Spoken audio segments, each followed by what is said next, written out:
Bonjour mesdames, j'espère que vous avez passé un bon congé Pascal. Écoute, quatre belles journées de congé, c'est parfait. En plus, une belle petite neige samedi matin juste pour nous remettre dedans pour le temps des fêtes. Fantastique.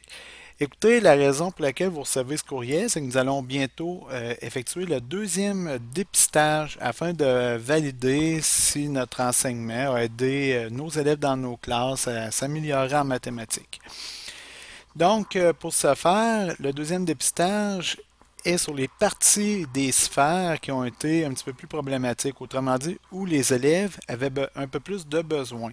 C'est pour ça qu'on ne fait pas tout le dépistage au complet. La résolution de problème, on n'y touche pas. On va voir dans le sens du nombre des opérations ce qu'on a conservé. Et pour ce qui est de la fluidité, il y a seulement le calcul mental pour lequel nous allons faire notre deuxième dépistage.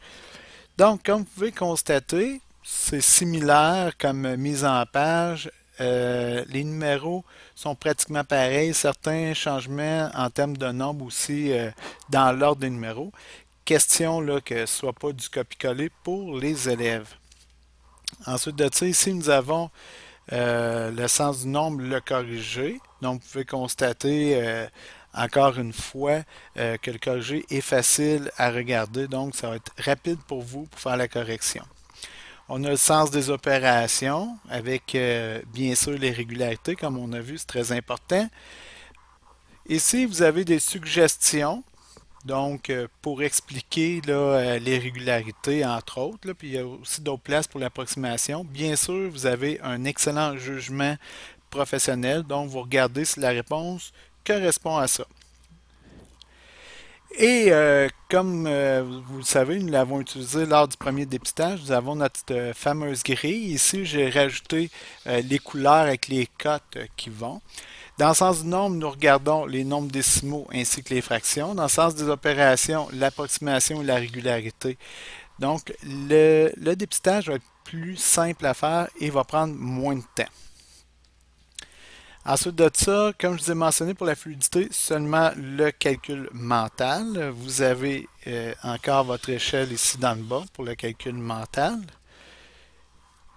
Toujours les réponses clairement identifiées.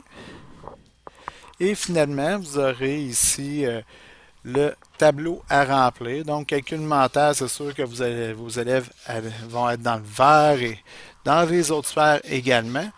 Voilà, donc normalement, on ferait le dépistage fin avril, question de le faire avant les évaluations de fin d'année. Et puis aussi pour faire un retour avec vos directions afin de voir votre appréciation de la démarche pour qu'on puisse en faire un bilan et voir vers où on se dirige pour la deuxième année du référentiel. Eh bien, merci beaucoup de votre écoute et si vous avez des questions, je n'ai pas, téléphone, courriel, ça me fait toujours plaisir d'être avec vous. En passant, c'est vrai, j'oubliais.